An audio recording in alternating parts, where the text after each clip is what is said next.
오늘 우리에게 주시는 본문은 총 4장으로 기록된 요나서의 마지막 부분입니다. 요나는 구약에서 선지서로 기록된 여러 선지자들 중에 제일 먼저 등장한 선지자로 일반적으로 알려져 있습니다. 하나님은 그에게 특별한 사명을 주셨습니다. 이방 니느웨에 가서 멸망이 임박했다는 것을 경고하는 것이죠. 그는 최초로 외국에 파송된 선교사라고 할 수도 있겠습니다. 니느웨는 당시 인구가 12만 명에 달하는 큰 도시로 곧 강국으로 부상하게 될 아수르의 수도가 되기도 했습니다.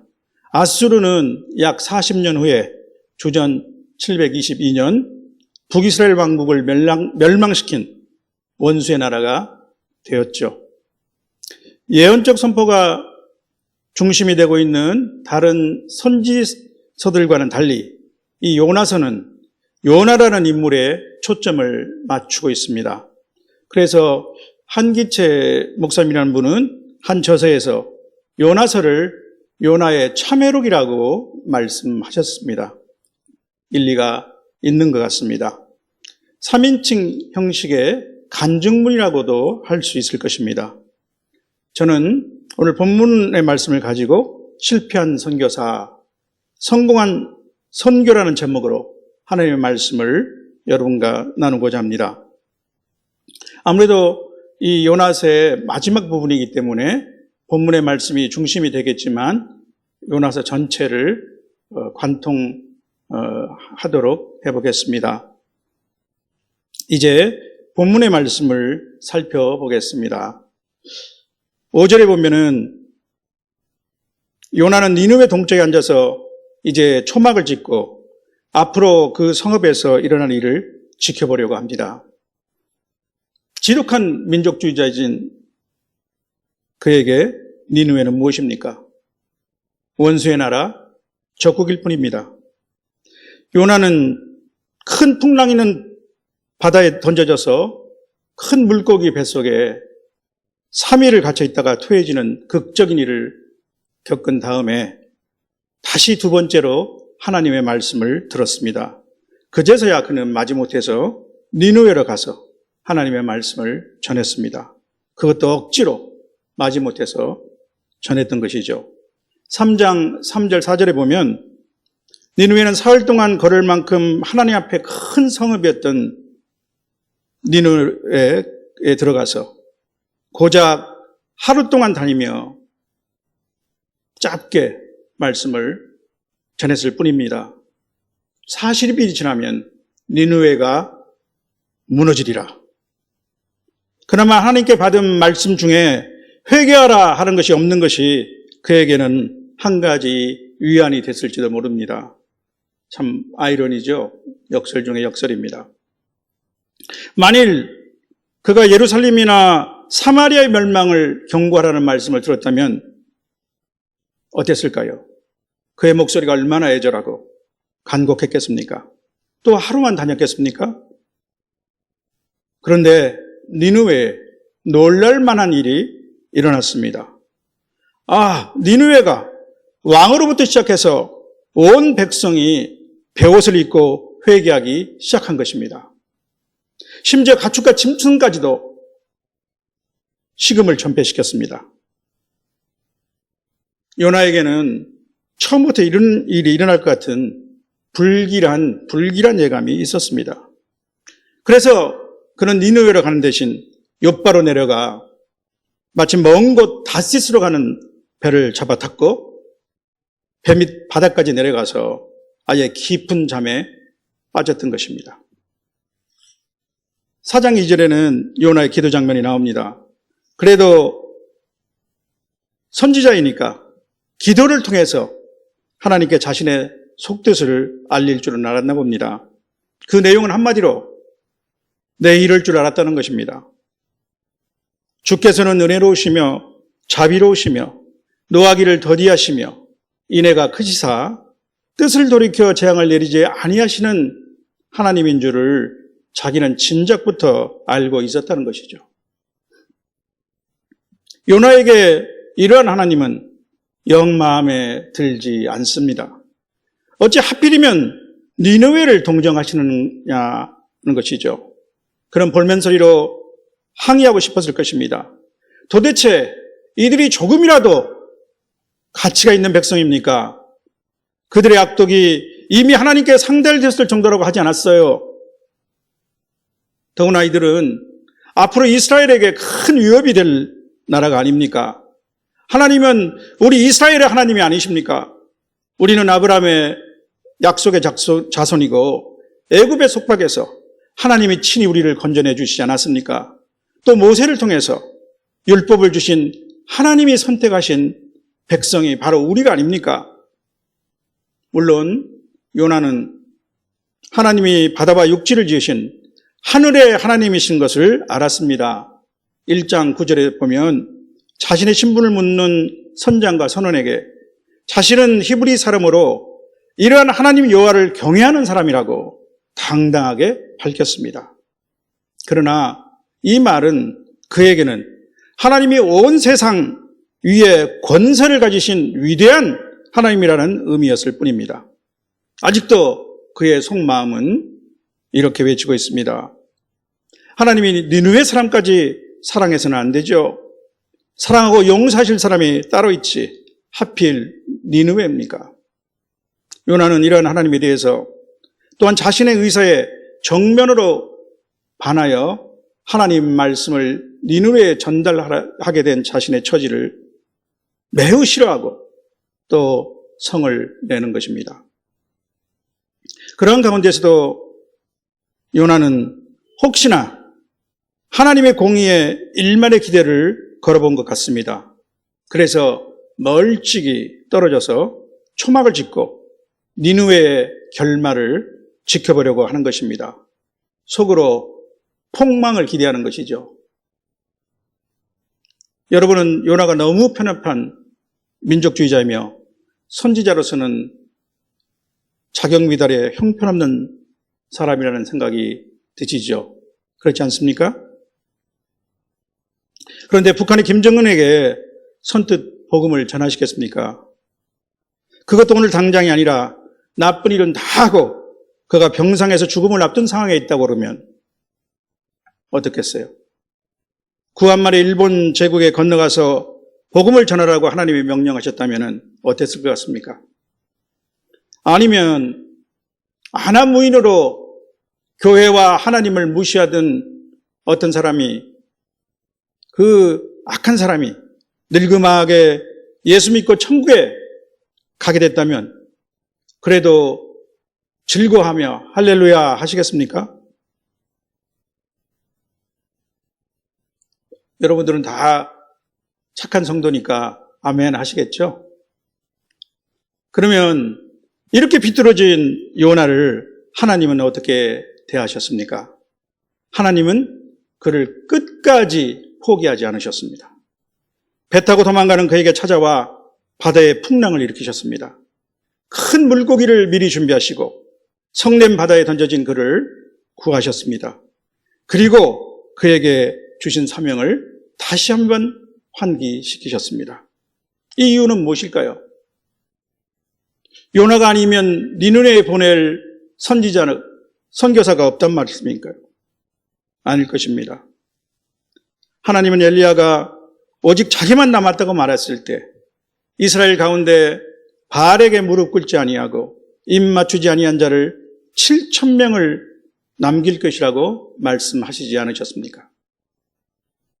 또한 우리 주님은 낙이 타고 예루살렘에 입성하셨을 때 군중들이 호산나 하고 외치니까 그것을 못마땅히 여긴 바리새인들이 이를 책망했습니다.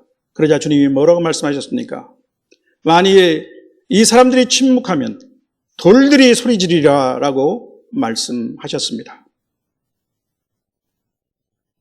정작 니느웨 백성들은 모두 회개했지만 홀로 회개하지 못하는 요나는, 그렇지만 하나님은 끝까지 그를 포기하지 않으셨습니다.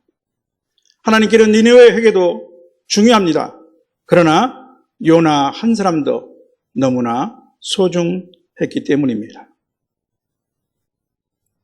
이런 막무가내 요나를 위해서 하나님은 다시 또 하나의 자연 교제를 사용하셨습니다. 본문 6절입니다. 하나님은 박넝쿨을 예비하셨습니다. 곧 그의 머리 위에 그늘이 지고 요나는 시원한 그늘에 크게 만족하고 기뻐했습니다. 희낙낙한 거죠.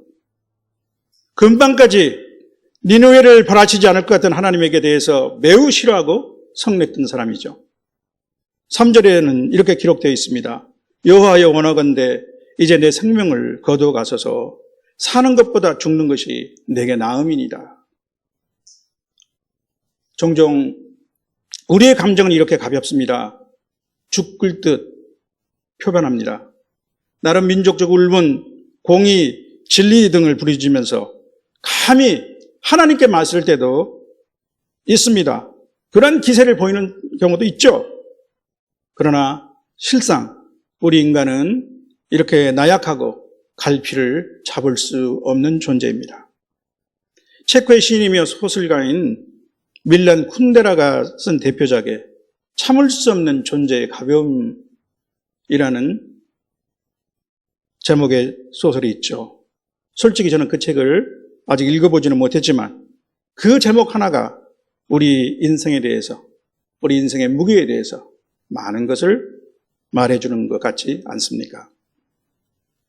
7절입니다. 그런데 하나님께서는 이제 벌레를 또 하나 예비를 하셔서 이튿날 새벽에 그 박넝쿨을 갉아먹게 하셨습니다. 또 8절에 보면 해가 뜰 무렵에 하나님은 뜨거운 동풍을 불게 하셨습니다. 제가 모로코에서 근무하던 시절인데 이 열풍을 몇 차례 경험해 본 적이 있습니다. 현지인들은 쉐르기라고 하는데 모로코 아랍 말로는 서풍이라는 뜻입니다. 남서쪽의 사하라 사막에서 때로는 건조한 사막바람이 불어올 때가 있습니다. 이 열풍이 몰아닥치면 때로는 몇 시간 또 어떤 때는 하루 이틀 동안 기온이 급상승해서 밖에서는 나가서 숨을 쉬기가 좀 어려울 때도 있을 정도가 됩니다. 한 번은 제가 지방 방문을 마치고 귀가하는 길이었었는데 도중에 운전기사가 기름을 넣겠다고 그래서 그 틈을 이용해서 잠깐 차를 내렸는데 깜짝 놀랐습니다. 뜨거운 열기가 훅 불어닥치고 또 어떻게 되는지 사막의 모래바람 때문에 그런 것인지 주변이 어두컴컴했었습니다. 놀라운 것은 에어컨 바람으로 시원한 차 안에서 바깥은 이렇게 뜨거운 천지가 됐다는 것을 전혀 모르고 있었던 것이죠. 그리고 또 관저에 들어와서 저희 아내에게 체류기가 있었느냐고 물어보니 전혀 몰랐다는 것이 또 놀라웠습니다. 이 열풍은 때로 한겨울에 불어올 때도 있습니다. 이때는 갑자기 주변이 따뜻한 봄이 된 것처럼 온화하죠. 그래서 저는 자연이 주는 보너스라고 생각하기도 했습니다. 그런데 우리 본문에서 갑자기 열풍과 햇볕의 열기로 우리 주인공 요나가 정신이 혼미할 정도가 되었습니다. 오죽했으면 그는 스스로 죽기를 구하여 사는 것보다 죽는 것이 내게 나으니라 라고 불평을 쏟아냈겠습니까? 말대로 죽었다면 요나의 목숨은 과연 몇 개가 있었어야 했을까요? 요나의 성깔 또한 알아줘야 합니다.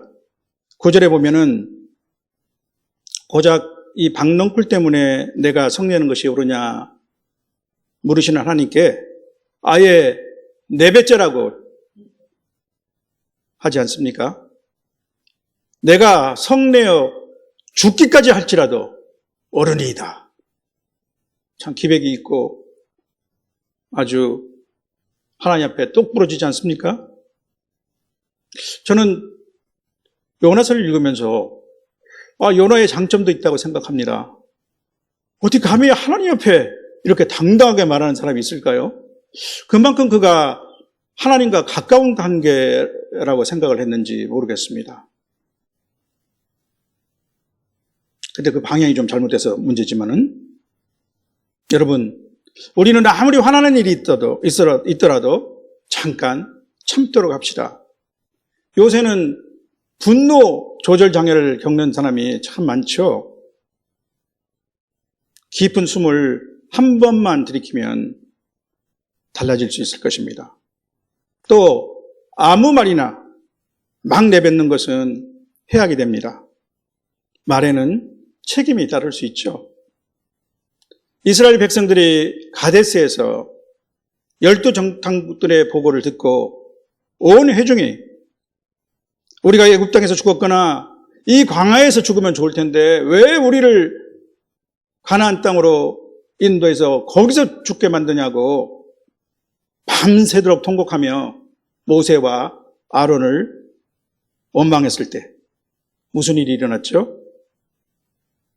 하나님은 그들에게 벌을 내리셨습니다. 그들을 말하는 것이 내 귀에 들린 대로 내가 너희에게 행하겠다. 그래서 40년 광야 생활과 함께 백성 중 20세 이상의 사람들은 약속의 땅에 들어가지 못하고 광야에서 죽게 되었습니다. 또 우리 주님도 이렇게 말씀하지 않으셨습니까? 사람이 무슨 무익한 말을 하든지 심판날에 이에 대하여 신문을 받으리라. 마태복음 12장 36절 말씀입니다. 우리 본문 10장 10절 11절에 보면 그리고 하나님은 요나에게 다시 질문을 던지십니다. 박넝쿨 내가 수고도 아니하였고 재배도 아니하였고 하룻밤에 났다가 하룻밤에 말라버린 이 박넝쿨을 내가 그렇게 아낀다면 니느웨 좌우를 분별하지 못하는 자가 12만 명이며 가축도 많은 이 성읍을 내가 어찌 아끼지 아니하겠느냐. 이것은 열린 질문입니다. 요나는 무엇이라고 답변했을까요? 성도 여러분, 선교는 하나님의 마음을 아는 것입니다. 하나님의 간절한 사랑에 공감하는 것입니다.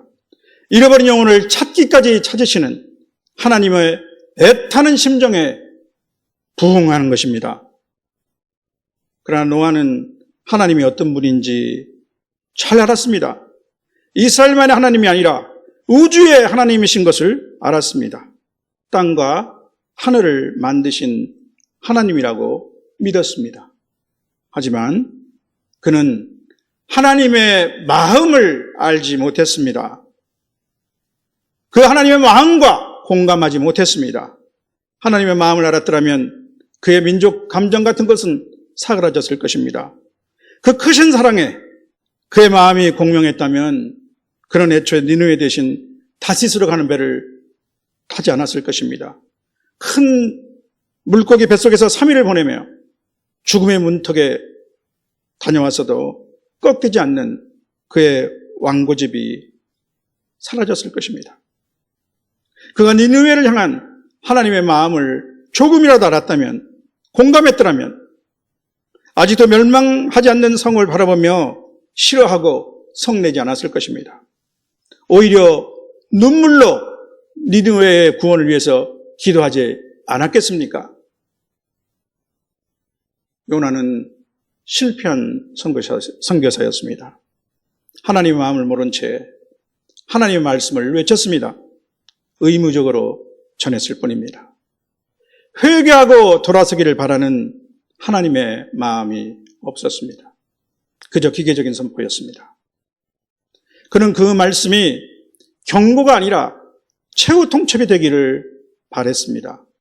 그들이 회개하고 돌아올까 봐 겁을 냈던 실패한 선지자였습니다. 그러나 니느웨 사람들은 모두 회개하였습니다. 노아는 실패한 선교사였지만 그의 선교는 성공했습니다. 회개와 구원의 열매를 맺었습니다. 하나님의 선교이기 때문입니다. 선교는 하나님의 마음을 아는 것입니다. 선교제 하는 것보다 더 중요한 것은 하나님의 마음을 아는 것입니다. 하나님과 같이 공감하는 것입니다. 하나님의 사랑을 깨닫는 것입니다. 성도 여러분, 엊그제 지난 주일이죠. 우리 담임 목사님은 캄보디아 선교 대회를 위해서 캄보디아로 떠나셨습니다. 우리가 다 아는 대로 서울 강동로에 세계 선교부 임원들 15명이 함께 가시는 것이죠. 캄보디아 각지에서 사역하시는 현지인 사역자들과 또 우리 교회 파송 선교사님 등 50여 명이 3년 만에 한자리에 모여서 영적 재충전을 받는 아주 중요한 선교 행사입니다. 그런데 지난 주일 5층 세미나실에 올라가니 한쪽 벽면에 갖가지 물자가 가득 담긴 3단 이민백이 열 몇 개가 주르륵 그 벽에 줄을 서서 놓여져 있었습니다. 선교사님들과 또한 그들을 통해서 현지인에게 나누어줄 물건들이죠. 저는 제가 수송을 맡은 것도 아닌데도 이 엄청난 짐들을 어떻게 다 처리할까 하는 생각이 먼저 들어서 가슴이 답답함을 느꼈습니다. 반면에 우리 담임 목사님의 얼굴을 보니 한마디로 싱글벙글이셨습니다. 이 모든 물건들이 헌 것들은 하나도 없으며 다 새 것으로 구입한 것이라고 하시면서 아주 행복해 보이셨습니다. 그런데 어찌된 일인지 저는 크게 공감이 되질 않았습니다. 제게는 아직까지 예산이 얼마나 부족한데 우리 교회 예배비도 다 떨어졌다는 그 소식이 생각이 나면서 오히려 부담감이 몰려오는 것을 막을 수가 없었습니다. 이 설교를 준비하면서 요나 같은 자가 바로 나라는 것을 깨닫게 되었습니다. 하나님의 마음을 알지 못하는 자, 하나님의 말씀은 잘 안다고 자부하면서 하나님의 마음을 느끼고 공감하지 못하는 자, 주님의 사랑을 체험하고도 여전히 철저히 계산적인 자, 입으로 하나님을 사랑한다고 하면서 행함에 따르지 못하는 자, 자기 희생은커녕 조금도 손해보기를 싫어하는 자,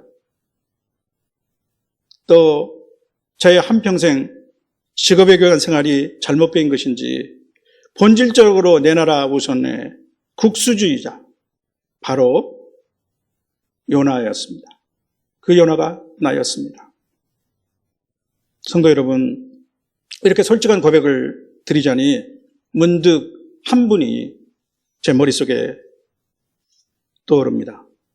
박근혜 정부 때 첫 국무총리를 지내신 정홍원 장로님이십니다.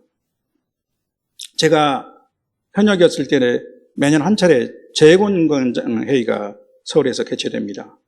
그 행사 중에는 국무총리를 모시고 전체 회의장에서 도시락 점심을 하면서 주로 경제, 통상 문제 등 주제 토론을 하는 것이 거의 관례였습니다. 그런데 이 정 총리께서 회의 종결 발언을 하시면서 아주 공적인 회의 분위장 그 분위기상 깜짝 놀랄 만한 말씀을 하셨습니다. 정 총리님은 이렇게 말씀했습니다. 공관장 여러분, 내가 마지막으로 한마디만 당부드리겠습니다. 각자 임지에 돌아가시면 우리 재국민들을 사랑해 주십시오. 내 가족같이 여겨주십시오. 여기까지는 조금 놀랍긴 하지만 장로 총리로서는 할 수 있는 말씀이죠. 그런데 그분은 이어서 이렇게 말씀하셨습니다. 그리고 주재국 국민들을 또한 사랑해 주시기 바랍니다. 그 국민 한 사람 한 사람을 사랑하는 것이 진정한 국가 간 의무고 친선이라고 나는 생각합니다. 성도 여러분, 선교지는 일반적으로 생활 환경이 열악하거나 또 기후가 좋지 않은 오지가 많습니다. 저는 외교관으로 첫 근무를 3년간 한 아프리카 나라에서 했습니다. 그런데 초임 외교관으로서 처음 해보는 여러 가지 일들이 나름 보람도 있었고, 그 당시 우리보다 훨씬 못 사는 나라에 당당한 대한민국을 대표한다는 생각에 긍지가 있어서인지 크게 힘들거나 어려운 줄은 몰랐습니다. 그러나 3년 후 귀임하고 나서야 그간 제 온몸의 진액이 빠져나갔다는 것을 알게 되었습니다. 또 제 아내는 철분 결핍증의 증세로 입술의 양쪽에 파란 반점이 생겨서 거의 몇 년간 사라지지 않았습니다. 그 후로 저는 험지나 오지에서 오래 근무했거나 사역하신 분들은 다른 거 보지 않고 그 자체로 존경하고 인정하게 되었습니다. 지금 이 자리에도 캄보디아에서 15년을 사역하신 두 분의 선교사님이 계시죠. 그런데 또 선교사님들의 말씀을 들어보면 가장 큰 어려움은 주거 환경이나 기후가 아닌 것 같습니다. 많은 분들이 믿었던 현지인들이 배신하고 돌아설 때 가장 그 마음이 아팠다고 말씀하는 것을 듣습니다. 이때 그가 시험을 받아 고난을 당하셨은즉 시험 받는 자들을 능히 도우실 수 있다고 하는 주님의 말씀보다 더 큰 위로와 힘을 줄 수 있는 것이 있을까요? 주님도 제자 중 한 사람에게 팔리는 배신을 당하셨고 제자들은 예수님이 잡히시던 밤 모두 달아났습니다. 그래서 주님은 언제나 어느 상황에서도 우리의 마음을 잘 아시고 공감해 주시며 우리의 힘과 위로가 되어 주십니다. 성도 여러분, 이제 말씀을 정리하겠습니다. 선교는 무엇보다 주님의 마음을 나는 것입니다. 하나님의 사랑에 부응해서 기꺼이 복음의 일꾼이 되는 것이 선교사의 사명입니다. 하나님은 이스라엘 백성의 믿음의 조상으로 아브라함을 부르시고 축복하셨을 때 땅의 모든 족속이 너로 말미암아 복을 얻을 것이라고 말씀하셨습니다. 하나님의 마음 안에는 처음부터 온 인류가 있었던 것이죠. 이스라엘만 있었던 것이 아닙니다. 아브라함을 통해서 이스라엘 백성을 통해서 하나님은 모든 인류의 구원을 바라보셨던 것입니다. 그래서 자기 아들을 아끼지 아니하시고 이 땅에 주셨습니다. 우리가 아직 죄인 되었을 때 예수 그리스도께서 우리를 위해서 십자가에 죽으셨습니다. 이 아버지의 마음을 가장 잘 아시는 이는 성자 하나님이십니다. 그래서 그분은 때가 참에 이 땅에 인간의 몸으로 오셔서 십자가 대속의 죽음을 감당하셨습니다. 여러분과 저를 포함한 온 인류의 죄값을 당신의 피로 대신 처리하셨습니다. 그러나 세상에 있는 온갖 종교와 사상, 철학은 죄의 문제를 외면합니다. 제가 여러 번 설교 때마다 드리는 말씀이죠. 그러나 세상의 이 모든 종교, 그들은 죄를 처리할 능력이 없기 때문입니다. 그리스도의 십자가를 통한 대속의 비밀을 알지도 못합니다.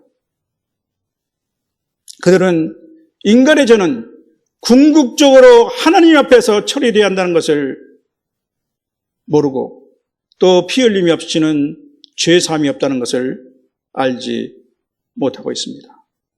오직 십자가 대속의 복음만이 구원의 능력임을 깨닫지 못하고 있는 것이죠.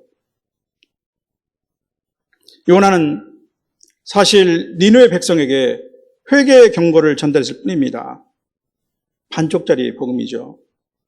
그러나 오늘 우리는 그리스도 십자가로 완성된 완전한 복음을 가지고 있습니다. 바울 사도는 이 십자가 비밀을 깨닫고 자신을 복음의 빚진 자로 고백했습니다. 지금으로부터 140여 년 전, 그리고 그 후에 많은 세월이 흐르는 동안 수많은 남녀 선교사들이 미국과 유럽, 호주 등지에서 그 먼 땅에서 이 흑암의 땅을 찾아왔습니다. 당시 가난과 무지의 노예로 살던 우리 선조들에게 복음을 전했습니다. 자신들의 목숨조차 아끼지 아니하였습니다. 그들은 하나님의 마음을 아는 사명자들이었기 때문입니다. 스스로를 그리스도의 사랑에 빚진 자로 여기는 하나님의 사람들이었습니다. 그리스도의 심정을 품은 사랑의 일꾼들이었습니다. 우리 주님은 부활 승천하시며 또한 곧 재림하실 것을 약속하셨습니다. 주님의 재림은 우리 믿는 자들에게는 완전한 구원의 날이요, 주님을 거부하는 자들에게는 멸망의 심판의 날입니다. 초대교회 성도들은 오늘이나 내일, 곧 언제라도 임박할 주님의 재림을 기다렸습니다. 그러나 주께는 하루가 천년 같고 천년이 또한 하루 같습니다. 이제 재림의 날은 더욱 임박했습니다. 가까이 왔습니다. 마치 축구 경기에서 심판이 시계를 자꾸 들여다보면서 연장전 종료의 시스를 불때를 재고 있는 것과 같습니다. 그러나 베드로 사도를 통해서 말씀하신 바와 같이 오직 주의 약속은 어떤 이들이 생각하는 것처럼 더딘 것이 아니라 오직 주께서는 너희를 대하여 오래 참으사 아무도 멸망하지 않고 다 회개하기에 이르기를 원하시는 것입니다. 아무도 멸망하지 않고 다 회개에 이르기를 원하시는 것이죠. 이것이 주님의 마음입니다. 이 마음을 알고 이 주님의 마음을 품은 자가 참된 선교사입니다. 진실된 복음 전도자입니다. 주님이 찾으시는 일꾼이십니다. 실패한 선교사 요나가 선포한 반쪽짜리 경고도 니느웨 백성에게는 복음과 같은 능력이 되었습니다. 하나님의 선교이기 때문입니다. 하물며 주님의 마음을 품은 참된 선교사, 주님의 마음을 아는 참된 복음 전도자로서 주님의 십자가 복음을 선포할 때 그들은 살아나지 않겠습니까? 우리가 주님의 마음으로 외치면 성령께서 영혼 구원의 일을 행하실 것입니다. 이제 주님의 마음을 품고 열방을 향하여 주님이 가라 하시는 그것이면 어디라도 나아가는 저와 여러분이 될 수 있기를 주님의 이름으로 축원합니다.